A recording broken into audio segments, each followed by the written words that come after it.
My name's Rob Swan. I serve as the Assistant Director of Alumni Engagement for Regional Programs at Williams. I'm an alum from the class of 1990. It's my pleasure to welcome you to the Fall Greylocks Mini Reunion Weekend. We're so excited to have everybody back. And I'd like to introduce, of course, Williams Associate Professor of Music, Zachary Wadsworth, and Williams Assistant Professor of Physics, Katharine Jensen, as our speakers this afternoon. Zachary Wadsworth is a composer whose musical works have been heard around the world. In 2020, the premiere recording of his oratorio, When There Is Peace, was nominated for a Juno Award. He has held a residency at the Metropolitan Opera, and his music has been performed at Westminster Abbey in the presence of Queen Elizabeth. Other recent honors include 2 National Choral Awards in Canada, as well as awards from the American Academy of Arts and Letters and the American Composers Forum. Professor Wadsworth's music is published by Novello and, I don't know if it's Scheimer, I should ask you. Schirmer, okay, sorry. And his work has been heard on NPR and the BBC. Hailing from Richmond, Virginia, Professor Wadsworth earned degrees from the Eastman School of Music, Yale University, and Cornell University. He's an associate professor of music here at Williams, where he was recently awarded the Nelson Bushnell 20 Prize for Faculty Excellence in Teaching and Writing. Welcome, Zach. Thank you. Katharine E. Jensen earned her A.B. in physics from Princeton and then spent 2 years as a researcher at MIT Lincoln Laboratory. After completing her PhD in physics at Harvard in 2013, studying structures and defects in hard sphere colloidal crystals and glasses. It wasn't as hard as I thought. She held a postdoctoral appointment that began at Yale in the Department of Mechanical Engineering and Materials Science and later moved to the Department of Materials at ETH Zurich. More recently, she returned to ETH as a visiting professor of materials for the fall 2021 semester as part of a Williams Class of 1945 World Travel Fellowship. She has been an assistant professor of physics at Williams since the fall of 2017, where her lab studies the mechanics of soft adhesive materials, fluid surface instabilities, and the biophysics of plants harnessing energy from water. Her work at Williams and with Williams students has been recognized with major research grants from both the National Science Foundation and the American Chemical Society. Welcome, Kate.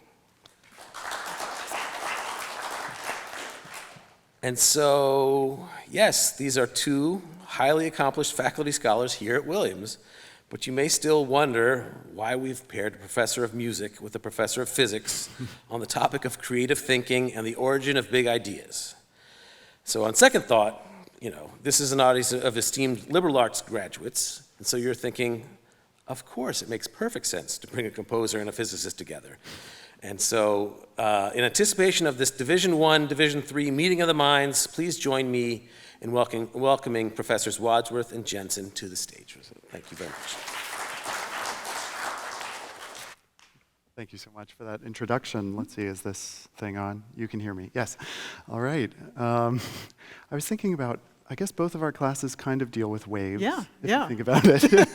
Yeah, we can meet around the issue of waves. But yeah, to continue the introductions, I guess, I'm curious, like, what are you teaching now, and what kind of courses do you generally teach in your department? Yeah. Well, as you said, I teach something to do with waves. Yeah. So I teach this semester. I'm teaching the first semester of physics. So all of you guys who maybe jumped in the first semester of physics, whether you went on to study that or not, that's for prospective majors, so calculus-based mechanics and waves. And I teach other courses in the sort of core courses in the physics major, like statistical mechanics or vibrations, waves, and optics. And I also teach, because I'm a materials physicist, I also teach an elective course in material science and a winter study course in the way things work. So very sort of hands-on, experiential, kind of a bit of an engineering angle on the way stuff works.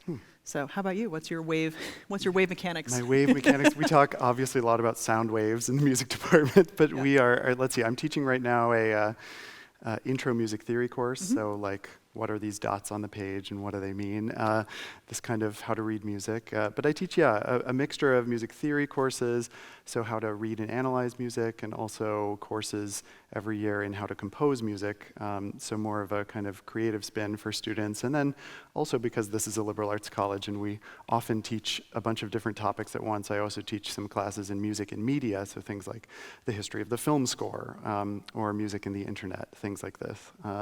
But it's funny, yes, our departments are physically separated on campus. I guess the highway runs right between us.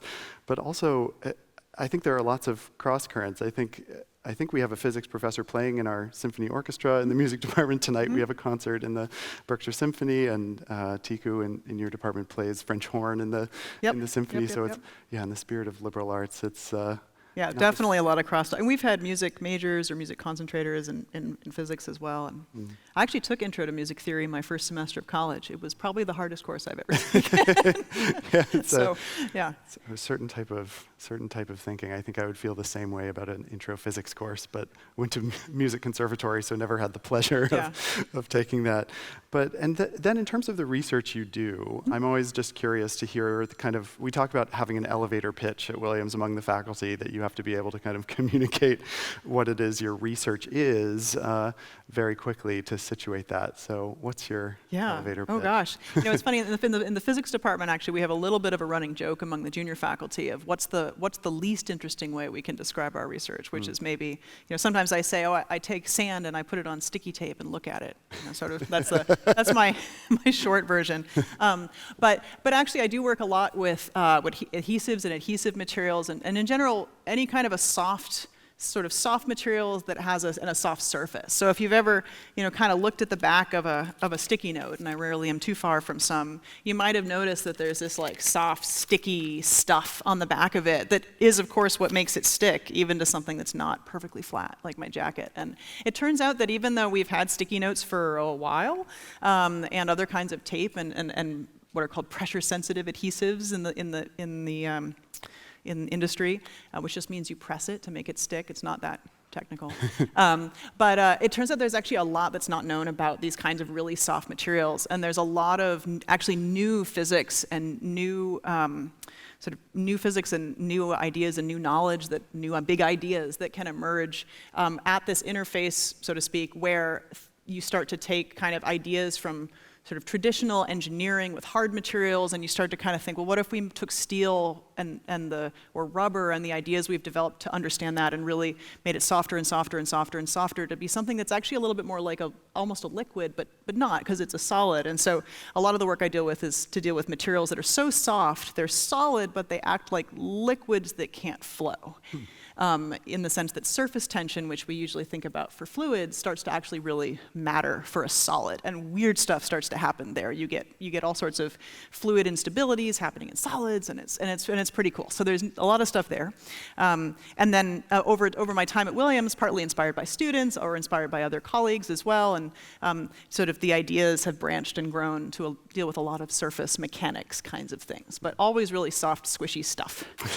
Is my field of physics, the squishy physics. That's very nice. Yeah, bring people in with the promise of soft surfaces. Yeah, I'll pass the sticky note to you. Yes. Yeah. And I'll apply pressure to it. There we go. Perfect. It has changed the way I use tape. Huh. Yeah, you really got to make good contact. Huh. Pro tip, as the kids these days say. Yes. Yeah. Well, how about you? What's your? I haven't heard your pitch before. Research. Yeah, it's funny. It's funny being. Is it research or is it? How do you think about composition? Yeah, I sometimes talk about research that I do, but it's we faculty members, in order to get tenure, have to kind of be professionally productive, and I'm sort of more on the studio art side of the faculty in the sense that my research is writing music. So I compose music that is commissioned by outside musical organizations, or I write music for musicians here on campus, and try to kind of find new ways of expressing through music for. And I suppose in that sense there is kind of research of trying to find new combinations of sounds and things like this to be expressive. But I guess in the traditional sense, it's very different. Although, I don't know, also the more you think about it, it's all experimentation and trying things until they seem to work and then presenting that to the public. So I guess in that sense, we could call it a kind of... It definitely feels some similarities there in Yes, terms of what I do. Yeah, if you squint hard enough, I think these things start to look the same. But I would always, when describing my research to the higher-ups at the college, sort of be like, here's what research usually means for composers. And just because it doesn't take the form that it does for a lot of faculty in terms of writing articles and books and things like this. But it's super interesting to me that we've been brought together to talk both about kind of creative thinking and the origins of big ideas, in part because we were both teaching intro courses and sort of what it means to help students into a world of big ideas where they might not really be ready to understand the bigness of the ideas at first. But also, I guess, because we both have to, I think, approach our research, our productive work with a lot of creativity. And so I guess one thing I'm always curious about with other faculty is this question of creativity. It's something I'm often lecturing my students about, how to put yourself into a good space for creative thought. And so I wonder, like, what is your space of creative thinking, of big idea generation? Do you have a specific routine to get yourself into that place of creativity and deep thinking? Yeah, I wish I had like a magic routine that worked every time. But and just to touch back on what you were saying about teaching students, especially first semester students, but even as they come along, I think especially in the sciences, the undergraduate and undergraduate curriculum, generically speaking, doesn't necessarily showcase the creativity of science. I mean, and you're doing problem sets and you're turning in your homework. And I sometimes think our students might think that what I do professionally is another problem set, and then I don't know to turn that in. But that it is really this. But then you sort of have to kind of move beyond that to start imagining, like, okay, well, what don't we understand about how the world works, and how can we start to ask those questions? And once we have a question, and I'm an experimental scientist, so I start to think, well, how do I build something, sometimes physically in a very kind of almost studio art kind of a way? How do I build an experiment that can interrogate this question? Or sometimes we have an experiment and we see something that doesn't make any sense. And those are, I mean, in some ways those are, you could think of those as somewhat more serendipitous spaces for discovery or big ideas, but it's, in crafting things in the lab or in my office if I'm doing calculations or looking at data on my computer, finding that space where it's like something doesn't make sense and something doesn't quite fit together, and there's this feeling that there's a piece that's missing. Or we've made a mistake, or the data doesn't mean what we think it does. So you have to always be a little skeptical there. But there is this looking for those spaces. But in terms of like where do I do that? And in my office, in my laboratory, having a routine for kind of getting in the zone, I guess, for creative thought is definitely something I think I'm still working on. But what about you? Do you have a ritual every time you go to compose? There's so many anecdotes about composers through the ages of dumping cold water on their heads or things like this. I forget which composer. I don't do that. We have enough cold things here in Williamstown. We don't need to add to that.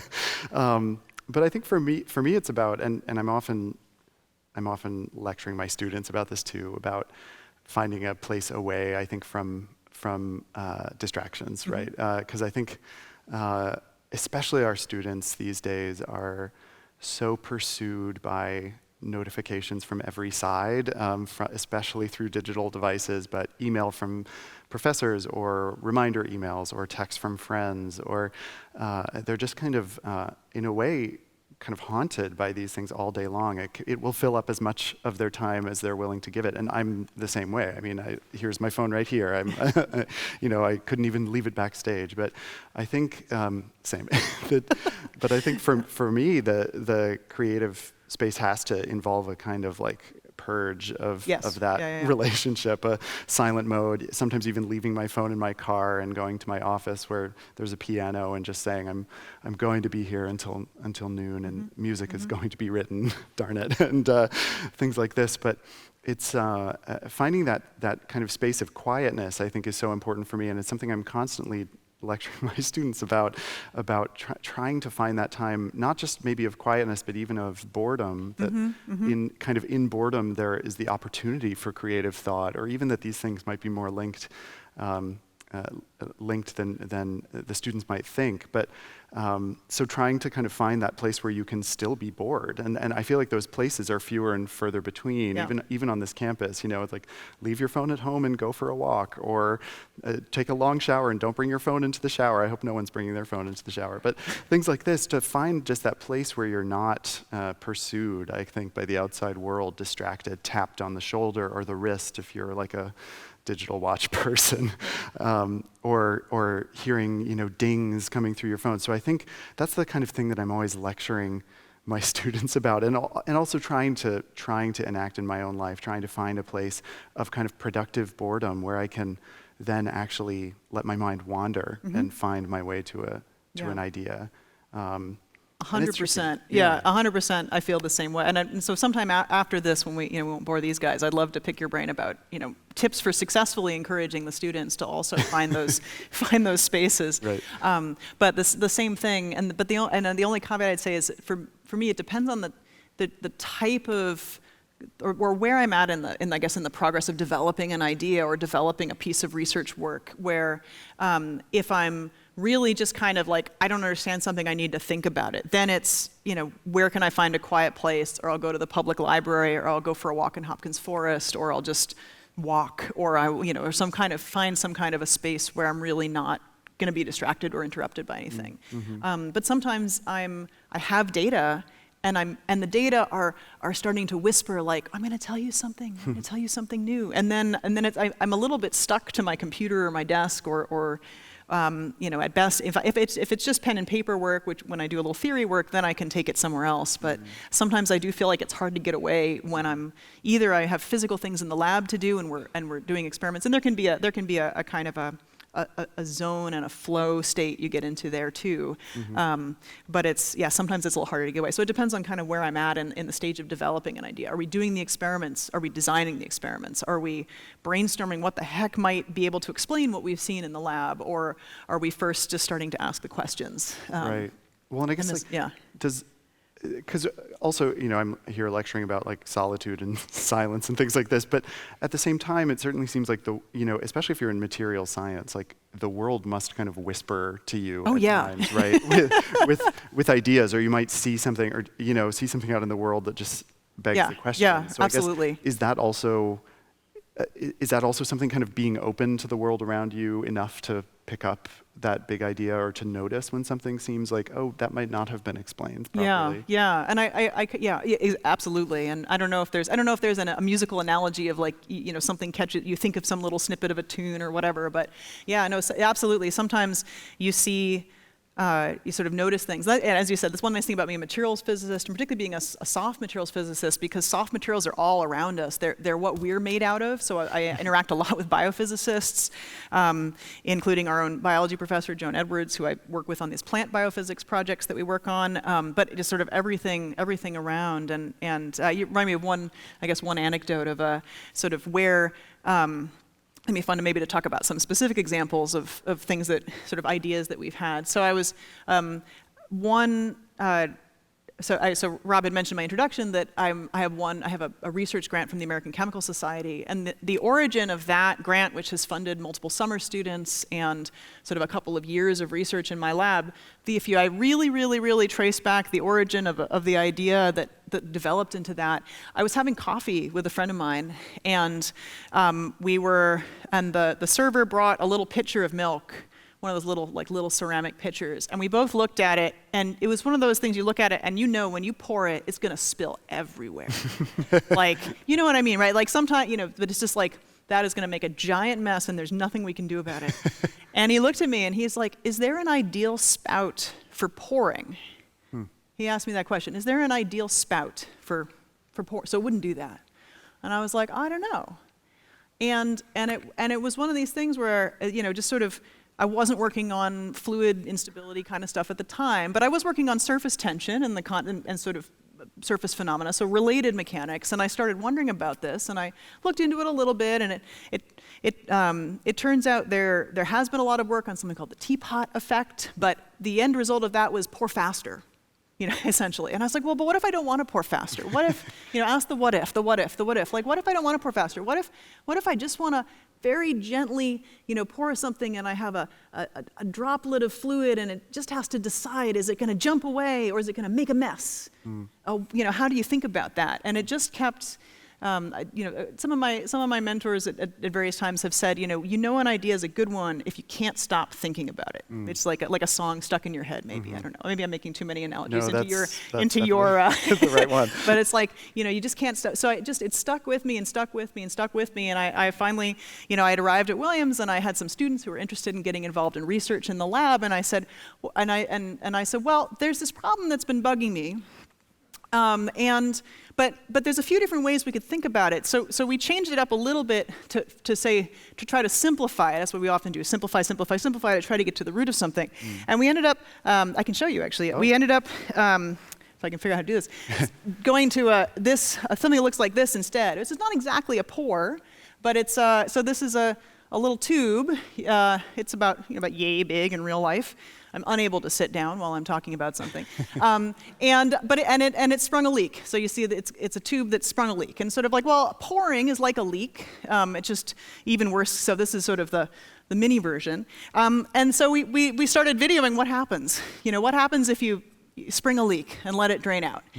And so the water drains, it sort of jets for a while, and then it forms this thing. It's called a rivulet. I learned that from a rivulet. And eventually, the rivulet gets kind of wavy in a cool way. And then all of a sudden, it just stops. But if you look at so this is where the hole was, right here. I mean, you can see there's a little bit of water kind of still pushing out. But the final water level is still higher than the hole. So that's kind of cool. That's a leak that stopped itself. And we ended up looking into and so we said, okay, well, let's wait on the pouring stuff for a little bit.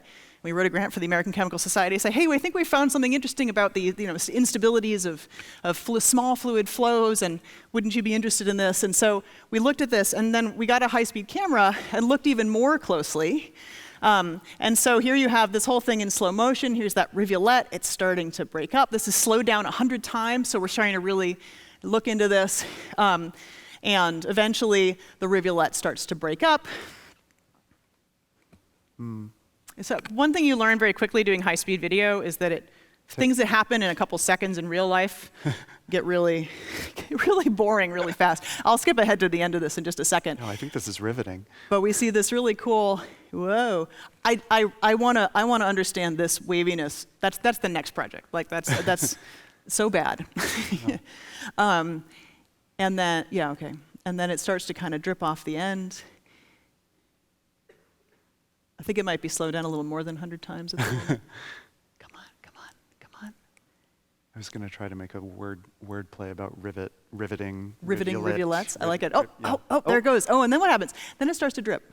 So it goes through these different phases of the leak, and it drips. It actually drips 35 times, so I won't make you guys count. I'll just tell you. It drips 35 times. And here's the very, very end. Here's the very, very end. This was exciting. So this is the penultimate droplet. I was also super excited to use the word penultimate in a professional.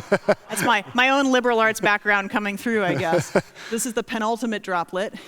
This one's going to grow. This one actually grows to become this one. And this is the final droplet, that one that got stuck. And here's what happens. They start out exactly the same, quantitatively exactly the same. But this one, look, a wave. This one, or an oscillation anyway. This one stops itself. And so we were able to really dig into the physics here of understanding, what is happening and what is the role of surface tension, and what happens if you make this surface more or less hydrophobic and start to vary to really tease out all the different pieces of the physics. And maybe, and sometimes like things like this, as you dig and dig and dig, might seem like I'm taking a big idea about how do you, control pouring and leaking in a real way to like a really, really, millimetric idea, but just really trying to get to the heart of that. And so that's like that, and that all came along with the coming projects of, and hopefully some more, longer-term projects about these small fluid instabilities and what's going on with that riveting rivulet. I like that. I'm gonna use that. If I can get that into a paper, I definitely will. Please. A lot of Easter eggs in science papers. And what's going on with that, and several students involved and continuing to be involved in these projects. So that's kind of, I don't know,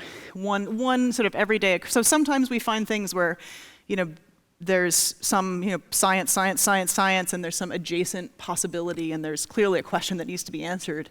And other times, as you said, you see something in the real world, and you think, well, why is that way? And if you can't stop thinking about it, and you can't answer the question, then it's maybe worth chasing, if it seems important. Right, so, right. Anyway, that's one little anecdote from me. Fascinating. I'm glad that penultimate is also something we share, because I'm constantly saying, in the penultimate measure of this piece, what happens, or the antepenultimate, just to try to sound like I didn't go to a music conservatory and I do know some words. There's actually a lot of words for anti-penultimate or there's like several different, anyway. Interesting. I gave a talk once where I said, I don't know what comes before penultimate, and I received from it was a Williams faculty talk. From other Williams faculty, they wrote me to clarify there were several ways of saying that.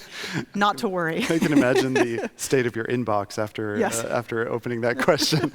Oh goodness. Yeah. I think it's so interesting here, the idea of like the big idea and then finding the smaller ways, the kind of building block ways to look into that. And I think that's something that applies in so many ways to both of our fields, because I think one thing that actually the hardest thing for a composer is not to kind of have an idea.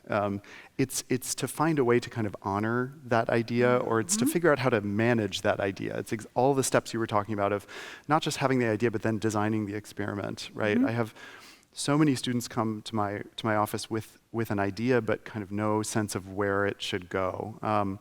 And for this, I often try to, I walk over to the piano, which I guess I will do, do now. Here we both have things to show. But, and I'll sort of play an idea for them. Like one of the kind of stereotypically great ideas in classical music is this one, of course. Right? And we all know what comes next, or many of us might know that what comes next is. And then after that is.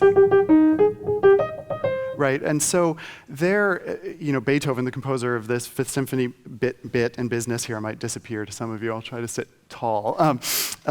Beethoven in this piece doesn't just have the idea, but kind of takes the idea to a different place, restates the idea, changes the idea, moves the idea, and so on and so forth. And we can imagine like a lesser composer or just a different composer having that same idea, and instead just not really honoring it in the same way, or maybe bludgeoning us over the head with it in the same way that Beethoven does. Like what if a piece just started,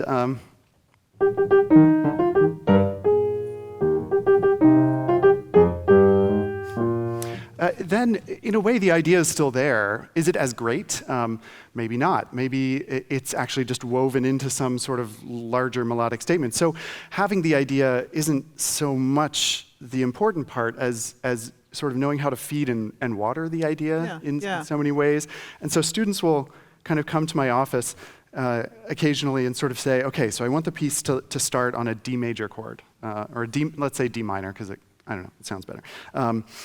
It's the saddest of all keys. I don't know if you all knew that. I'm not sure if you've seen that film. Anyway, here's the D minor chord. So they'll say, I want that to be the first chord in the piece. And so then we sit down and talk, well, what are the different ways that idea can be shaped? Because those things really matter. If an idea starts here, well, there are a few pieces that start this way, Bach's Chaconne.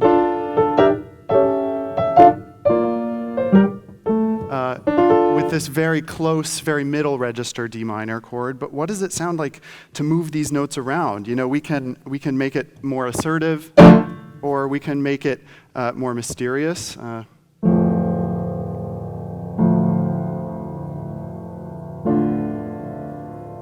we can make it sort of more icy, more brittle.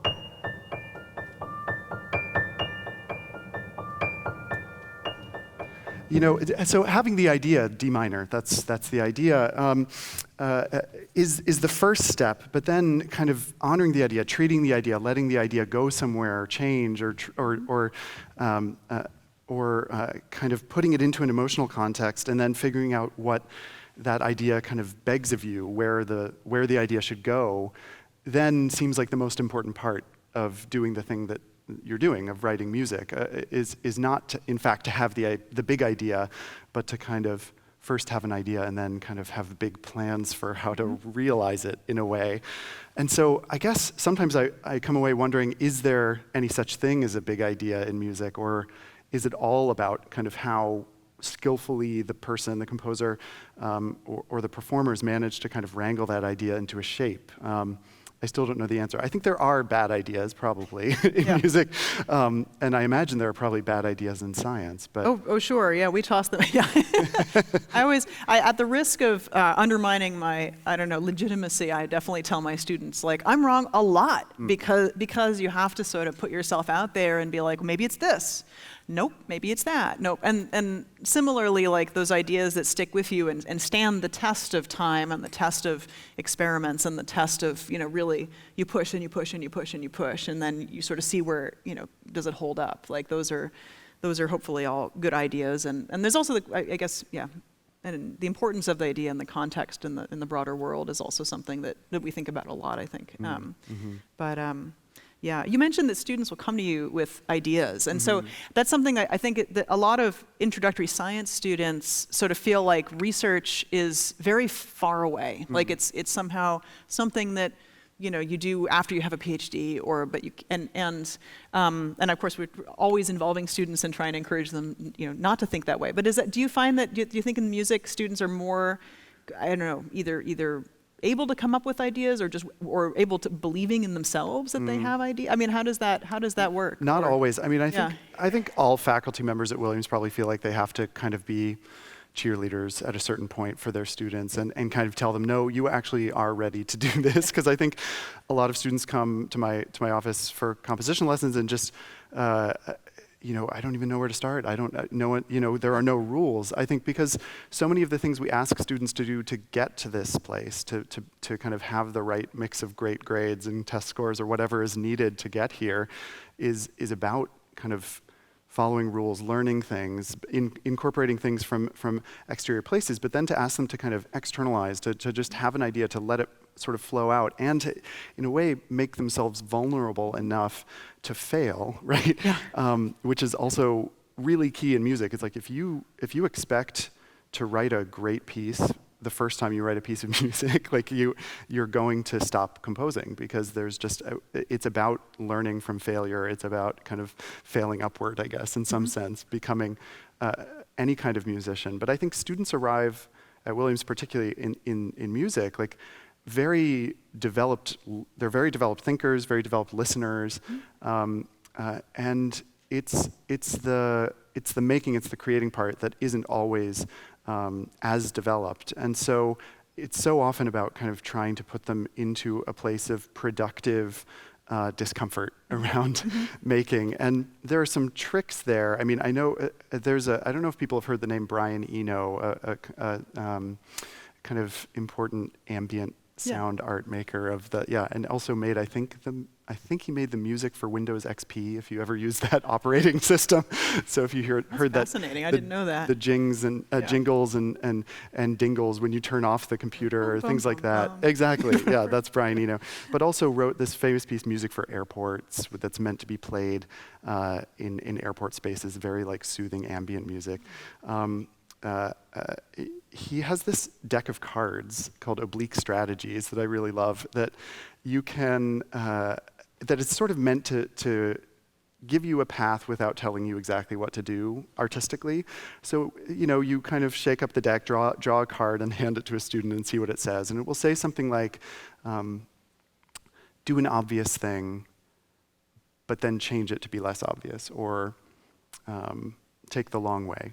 Or things like this, just things like, which probably sound really silly, but at the same time can kind of give you a sense of a way to go in a piece of music without telling you, like, write a D, and then write a D flat, and then write this.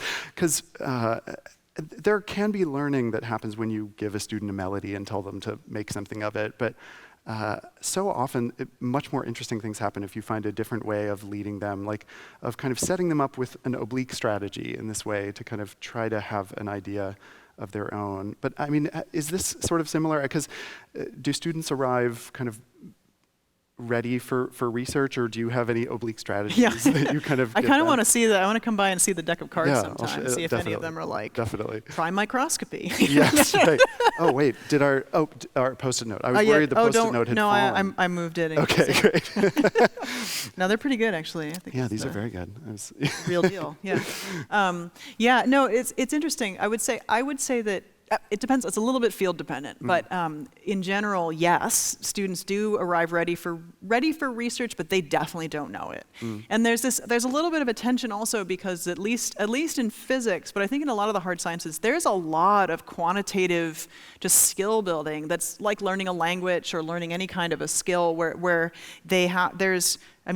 there's a reason that basically at every university in the world, the undergraduate physics curriculum is pretty much the same. I mean, with lots of flourish and different approaches and different. So I'm not saying anybody could go anywhere and it would be the same education, but in terms of the content, it's more or less the same, because there is this kind of big on-ramp to knowing all the things that a professional physicist is supposed to know.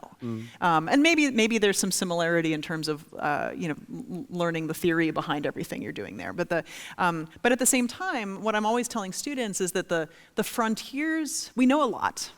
I mean, we have hundreds and thousands of years of people, learning, figuring stuff out. But the frontiers of knowledge are shockingly close.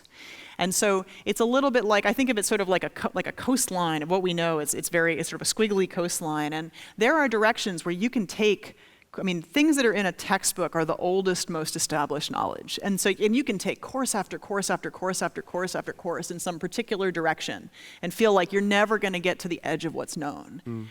But if you turn just a little bit, whoop, you're off the edge. And so a lot of times, I feel like part of my role in guiding student research is to just sort of point them a little bit so they go right off the edge of the map, and to have that, and often, they, as undergraduates, they may not quite, they more and more build their foundation of what is already known, and that's something that if they decide to continue to become professional scientists, they'll continue building. But I think one of the highest level skills as a researcher for me is being able to find those places where there's pockets of the unknown that are maybe close enough that a first-year physics student can dive right in and start contributing new knowledge to the world, even as they still have a lot of the old knowledge to learn. And my role there, as well as the role of more junior and senior students, is to kind of weave everything together to build up, because maybe they're not ready to do the theory part yet, but they can do the experiments, they can think about the data, they can understand that. So there's a lot of skill building, and along with the kind of ideas for research. But I have found the students, once they kind of feel like they're like, okay, you've assured me that this is a good track, this is a good direction, so I'm gonna go for it. And they are so enthusiastic and so smart and so creative in figuring out, kind of within a sort of an area what to do. And something else I was gonna say, but I forgot what it was. So on that track. That's an area where we're so lucky to work here. I think because the students who come here in part because they're broad-minded and creative thinkers and outside-the-box thinkers and have diverse interests. I mean, most of our music majors are double majors in Div 3, in math, in physics, in other areas. So I think we're just so lucky to have students who actually are willing to kind of go over the cliff, as you were saying, right? Yeah. Right. And musically too. It's so often it's just about kind of convincing them that it's okay to go in that place where someone hasn't gone before, and to kind of take that step. It's a real luxury, I think, of teaching here at Williams. Oh, absolutely, yeah. I mean, and I've been here a little over 5 years now, and one of the big draws for me was essentially you all. And the students, just the quality of the students and how engaged they are. It's incredible. Yeah. And that means that my research lab can really flourish here, and my research can flourish with a team of students in a way that it sort of isn't possible a lot of places. Yeah, I guess in that sense, like, I always wonder, like, does it help to kind of, or does it take a village, I guess, to have a big idea, a creative idea? And the students, I mean, are they kind of that community in some way? Yeah, that's a I good mean, question. colleagues and students. Absolutely, yeah. I mean, for me, science, and I think different parts of science are different. There's different cultures and different sort of subcultures and communities, but absolutely, my students and I are very much a team and a little village. But then also we interact with, I collaborate actively with colleagues at other colleges and universities. I go and give talks and go to conferences and take my students as well to come and present their work at conferences and make those connections as well as they get ready, try to figure out what they want to do next in the world, whether it's more physics or something entirely different. Actually, one of my experimental research students is a studio and art history major, and she just really likes working in the lab. And I was like, great, I like having you work in the lab. Wow. And we've done a lot of good science together. So whatever they're going on to next. But absolutely, it's science is a very social, collaborative kind of a thing. And the ability to bounce ideas off my students, to bounce ideas off other colleagues, both here and elsewhere, is a huge part of, I think, how we move science forward effectively. But what about as a composer? I guess I always think of kind of one person composes a piece, and how is that, or maybe not, I don't know. Yeah, what's that like for you? It is kind of a notoriously introverted discipline, I guess. Yeah, you just disappear for a few months and then return with a score and hand it to people looking all kind of over-caffeinated and not having enough vitamin D or something. But I think that is a stereotype. But there's a certain truth to it that at a certain point, a student or I just have to go off and write the thing. But I think, what keeps me going in music composition is the moment where I can kind of emerge out of my warren with the score and kind of hand it off to others and rehearse it together and make something of it. Because of course, in the genre in which I compose, I generate a musical score, so just sheets of paper with a staff and some dots and shapes on it.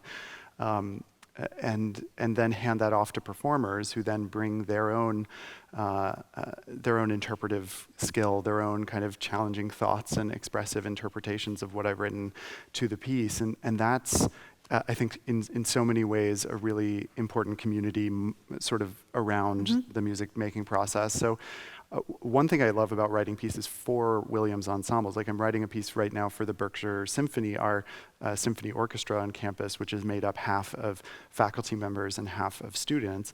I'm writing a piece for them for March, and in my composition class right now, which is 10 students, we look at a lot of pieces of music, but we also share our own works in progress as the students are writing pieces that will get read by a visiting ensemble later in the semester.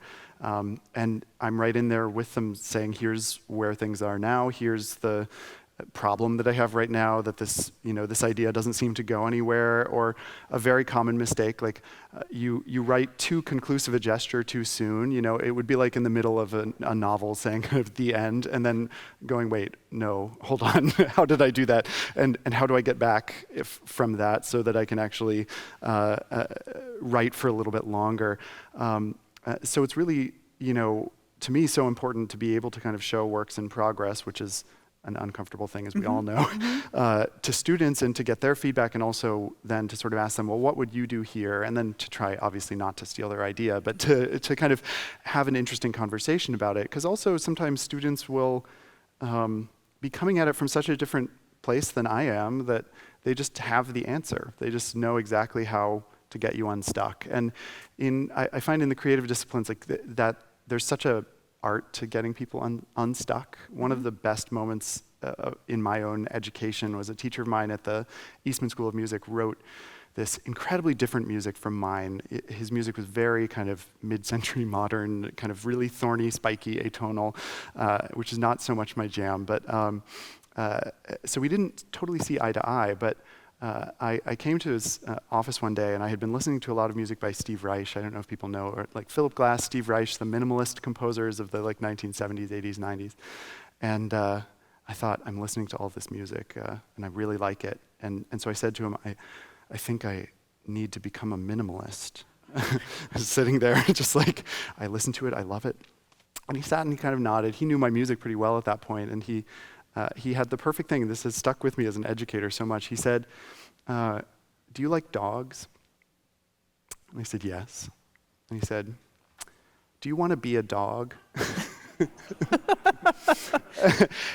But that was such an instructive pedagogical moment for me, was like, because it immediately solved the issue. I was like, oh, great, no, never mind. And I might not still be a composer, actually, if not for that moment. But I'm constantly trying to find that moment with my students. I don't always succeed with quite as pithy a response as this teacher had for me. But sometimes students can actually sort of say that, to say something of that level of kind of perfection and wisdom to me about my own moments of stuckedness in pieces. So I think having the educational environment is the way that I break out of that kind of solitude shell thing.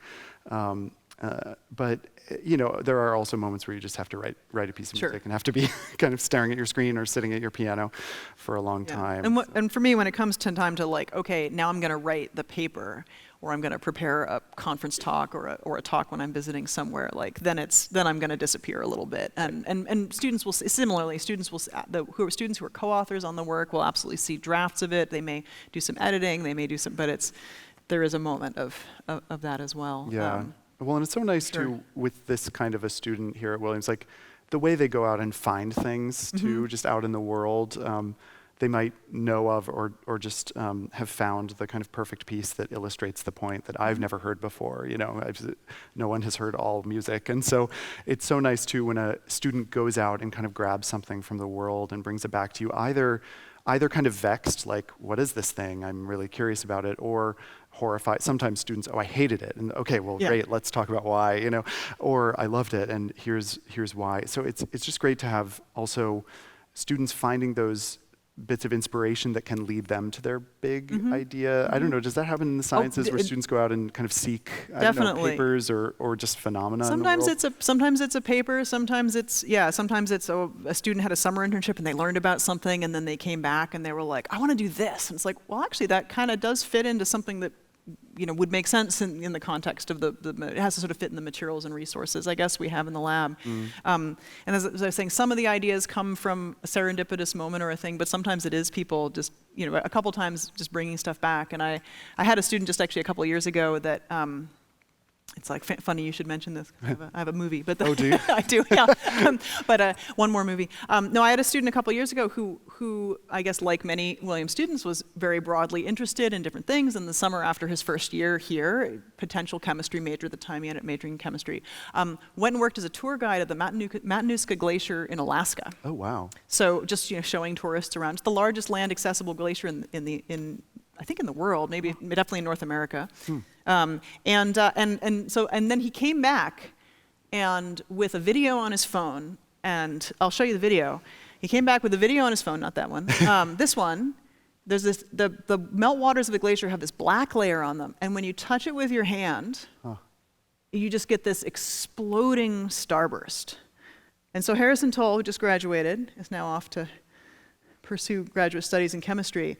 You get this, he came back with a bunch of these videos. You see this milky, sedimenty glacier water underneath. And if you touch it with your hand, a rock, stick, doesn't work. Random objects, doesn't work. But your hand, or it turns out, as we went back later, like a drop of soap or something like that. But so you touch it, and you get this dark ring that explodes into these fragments. You can see actually up here some drops of water flicked off his finger and started off another starburst. So I can show that again. You can actually see a little bit of Harrison's reflection here, and you just get this exploding starburst. It turns out this has been observed there since at least the 1990s, documented, and no one's ever explained it. And I was like, that's a surface tension phenomenon, like for sure. That's a surface tension phenomenon and maybe a jamming and cracking phenomenon, all of things that are adjacent to work that I'd worked on, but I'd never seen anything like this before. And no one I talked to had ever seen anything like this. Even a bunch of, I sent it, it turns out there's a email list of glaciologists called the cryo list. I guess they're cold people. True story. And they were all, none of them had ever seen this before. So I don't know if it's specific to Matanuska, but it's, and And basically, it turns out that it's carbon. It's some kind of a carbon particulates. We're still not sure where it's coming from. Definitely not from a local, no local forest fire, no local man-made place, but it could be traveling quite far. That's coming out, and it's sitting right on the surface because of surface tension. It's sitting right on the surface of the water, and when you touch it with your finger, you introduce a little bit of your skin oil, which has a bit of an effect like putting a drop of soap in water, and it shoves that stuff away, and it crashes into itself, and then it can't expand anymore, and it rips apart. And so we've been working on this. We've been sort of working on trying to replicate it in the lab and writing a story. And this was something that, Harrison saw it, and he got curious. And I always tell my students, that my 2 pieces of advice for success in physics are stay curious and don't worry. That's especially around midterms and things. Don't worry. Right. Stay curious. But this kicked off a whole bunch of other explorations, including trying to find other places where, can we find any other starbursts? And Harrison got really clever. This was summer 2020, so everything had to be remote work for a bit when we started this. And he discovered one more really cool starburst that really no one has ever seen before, which is if you take milk and you put some food coloring in it and a little soap, you get these incredible 3, 4, 5, 6, occasionally sometimes 7-pointed stars. Wow. Sharp features, which tells you it's not a fluid anymore. If you get fluids can't have sharp edges. And so this, and I met when I was at ETH on sabbatical in Zurich last year, I met with someone in food sciences who specifically studies milk and milk proteins. And and he said, I've never seen anything like this before. We think it's the milk proteins interacting kind of like the carbon in the glacier. So it's an interesting parallel between sort of climate science and food science, actually, and maybe some bigger ideas in the scope there. But this was an example of something where a student just came. And that kicked it off. So sometimes it's that, sometimes it's just you never know. It's so wonderful. I mean, and please try this at home. Yeah. Let me know. Let me know. Science experiment. Yeah. Now we're collecting. We're collecting. It seems the milk seems to need to be cold. That seems to be the most important thing. Temperature is important. Amazing. But we can't. We don't know how to control how many star points it has. So there's so much we don't know still. And as I said, someone who's for his entire career studied milk has never seen anything like this before. Again, though, this reminds me of so many things I love about Williams College, which is, in particular, that there's a kind of structure where a student can bring in this video. Yes, right, to know where and so now you know where to send the videos to Katharine. Yes, if you see if you guys do this at home, please surface let me know. tension. It just seems like at Williams College, there's the ability for a student A to be curious in the first place, but also then to bring in a video with a question not as a project that you specifically give them, like go not expecting a grade, right? Put milk in a thing and put soap in the milk, and but just like that we actually have enough time in a way to meet with students one-on-one to cultivate these relationships with them, so that we can actually then make these interesting observations or send their video to other scientists or to other musicians if it's not a video of soap, although maybe it made a sound. I'm sort of sad that there's no sound at the glacier. Oh, yeah. Well, because I have a friend, before I taught at Williams College, I taught up in Calgary, Alberta, and had a composer friend up there who did a lot of stuff with the sounds of cracking ice. Came from the far north in Canada, and so I was immediately thinking of her work and like, oh yeah, what sound is made, or if any, when the touch happens. There's a bit of a joke actually in physics circles that when you have usually videos of experiments, there's no, unless you're doing an acoustic experiment, there's usually not particularly interesting sounds. And so there's a little bit of a joke that when people do have recorded sound, usually it's being like, is it going to work this time? Or like, oh my gosh. Yes, I was going to say someone going, whoa, when that happens. Yeah. There's like a narration in the background of so it's actually like, I bet you if there's any sound, it's like, whoa, something like that. That's what I would say. I mean, I think that's what I said when I saw it here for the first time. Oh gosh. And we want to, of course, also leave time for questions from you all if you have any questions or observations about any of this, because I know we don't want to just talk at you. It's not good course design, but I see some hands in there. Thank you. Yeah. Thank you. And there is a microphone that'll come around.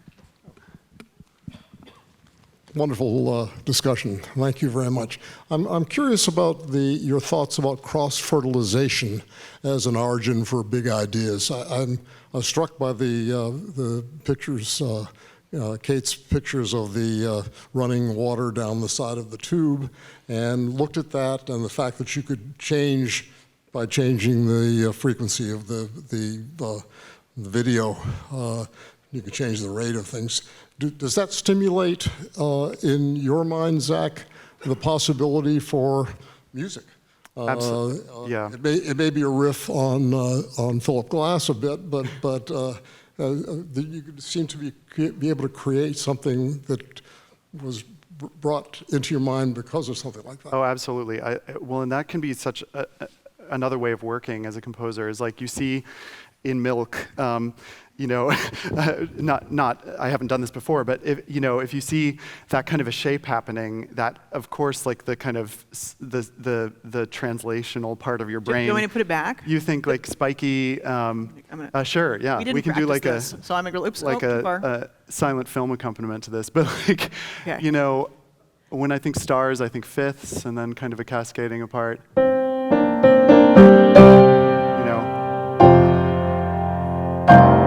This kind of like blossoming gesture out from the middle with fifths and open kinds of intervals and textures, that can be a productive thing to give to a student too, of like, if you don't know what to do here, like draw a picture of it first and then try to make sounds out of that picture or create a kind of story. But no, I think that's the kinds of interactions between different disciplines are so productive, especially for creative artists, but I imagine also in the sciences for students, or just a chemistry major also thinking in a physics sort of way. Absolutely, or as you said, like an art historian or studio art major. Oh, she's a double, yeah, both, or the combined, yeah. I mean, it makes perfect sense that someone who works in studio art would be interested in material science, like the tactility of it all. And so, yeah, I think that's another real benefit to the liberal arts. Yeah, that's actually what I was going to say earlier, is that one of the funny things about experimental science is it's a very, like, you have to be a craftsperson. Like, there's a real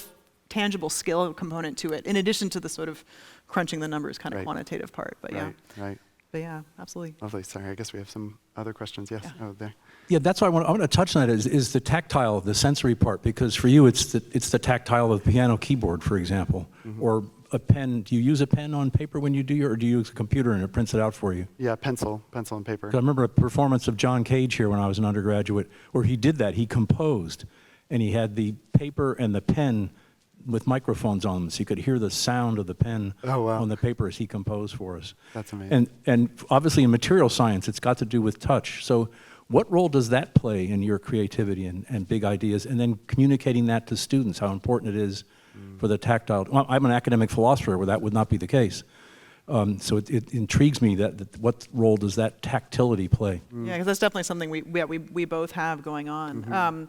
Yeah, definitely for I guess, two parts of that for myself. I find if I'm doing a lot of experiments, or rather, I would say if I'm not actually actively doing experiments, if I'm doing more writing, I do more like house repair and like my hands, or crafty kinds of things. Like my hands need, like, that's maybe so much a part of me and who I am, is that kind of craftsmanship or tactile or machining kind of component. And in my own training, and some of this was, I guess, opportunities I had, but also I think, where I focused in becoming an experimental scientist, like I'm comfortable working in a machine shop and building things out of metal. I'm comfortable doing some basic electronics. And I have to do all these sort of odds and ends kind of things to build the experiments, especially since the kinds of experiments I do are imaging and imaging kinds of things, but also mechanical manipulation. So I need to kind of build that.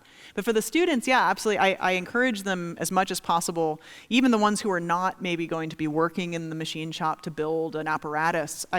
The ones who work for me for this in the summer, always I send to the machine shop for some at least basic tool training, and try to get them to sort of have hands-on tools as much as possible. My winter study class, the way things work, is very much a hands-on, and they each get a little toolkit that I hope they take out with them into the world, because I think that's really important in the kind of craft that we do, that there is a craft aspect to the creativity of doing experimental science. And I think it's also just important for people, sort of in general that like working with your hands and sort of, I mean, you said finding that space away from distractions, but also it helps you kind of ground in what you're doing to be touching it and doing it. And physics is amazing. You can study the tiniest things you can imagine and to the biggest things you can possibly imagine.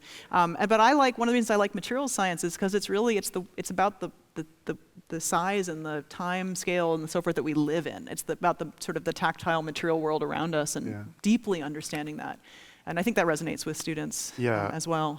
Hugely. I think embodied learning is so important, and it's something that became a huge challenge, especially during COVID. When students might have been on Zoom or things like this, and we were sending students keyboards so that they could practice their harmonic progressions and still feel them in their body, in addition to just knowing them intellectually. But in composition this semester, our students are composing pieces of music for their fellow students in the Williams Percussion Ensemble to perform at the end of the semester.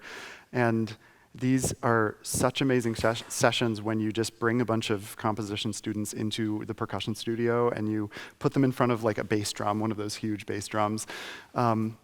Also because the kind of learning, like if you're writing for bass drum through a computer, it's one sound. You trigger it on or off and it just goes and that's what it does. But then when you're in a room with one, you think, well, what happens if you take a wire brush and run it across the skin? That's a completely different sound. What happens if you play it with your fingers? That's a different sound. Or if you play it with a super ball mallet, which is a bouncy ball that has a stick stuck in it, and you can rub it on the skin of the bass drum, and it actually causes the bass drum to resonate almost like a string instrument, to kind of sing. So like not just the drum is here, you hit the drum. But actually, no, the drum is a material object that you can activate so many different ways, and that can be a true instrument that can make all sorts of sounds, just like a piano or a violin. So I think there's just no replacing the tactile. And when you're comfortable there, when you're not afraid to touch the experiment, you're not afraid to, then you get to ask those what ifs. Oh, wait, what if I just turn it this way? Or what if I turn it sideways? Or what if I... add another thingy. And when I'm teaching introductory physics, we have sort of laboratories where carts roll and balls fall and things like that. And I'm always encouraging students, touch everything. You probably won't break it. Try not to break it. This is the fragile bit. Don't touch that. When we teach them to build their own laser, we don't touch this and this because it's high voltage. But to really get in there, because that's how they learn. Sorry.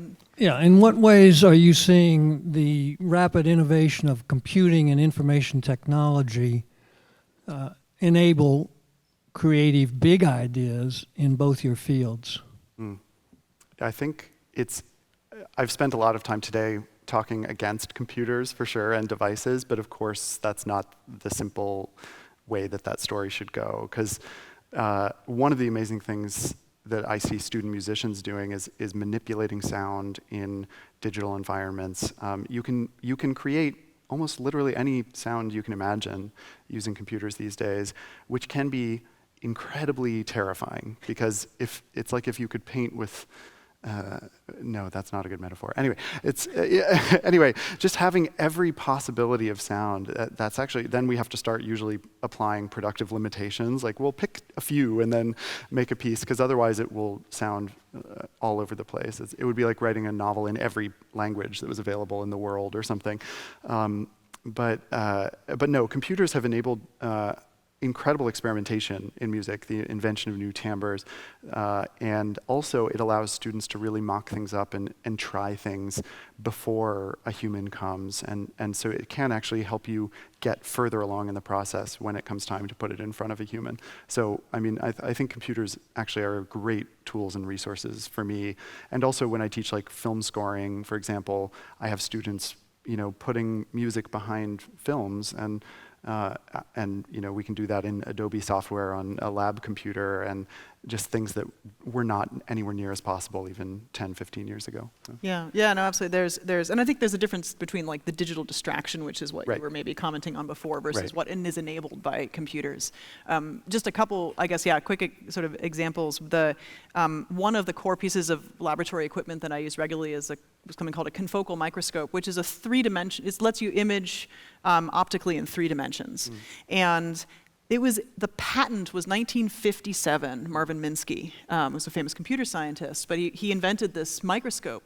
But confocal microscopes didn't start being widely used until the sort of early, mid-2000s, because computers had, I mean, it doesn't really help you if you can image something in 3D. What are you gonna, and you have to sketch the results or just have a stack of photographs? Like or an incredible flip book. Like it's until you have digital imaging collection and digital image processing. And even in my, sort of my career so far, that has really evolved a lot. And one of my students has been collaborating with some of my former mentors and collaborators at Harvard in the School in Applied Mathematics there, and really trying to push that even farther with using sort of adapting machine learning techniques and using the sort of things that now he can run on his personal computer, which would have had to run on a sort of a supercomputer not that long ago, and to sort of try to push data analysis, and has actually taken some of the data from my own dissertation and is now being able to do things that I wish I could have done 10 years ago and couldn't.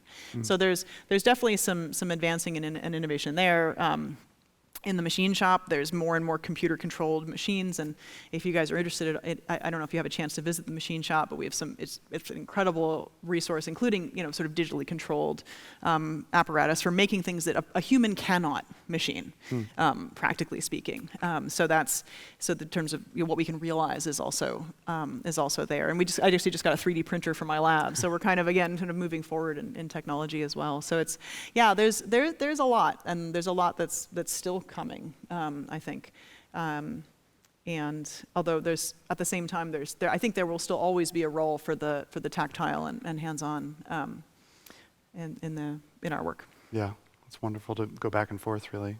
Yeah, I guess we have time for, about one more? Yeah. I'm not sure mine is worthy of the last question, but are there any mental, emotional, or intellectual characteristics that you can identify in young people that makes them or allows them or requires them to be creative? It's a really interesting question. When in your classes, is there any indicators? Is it courage? Is it knowledge? Is it desire? Is it confidence? What are there any of those characteristics that you can identify that?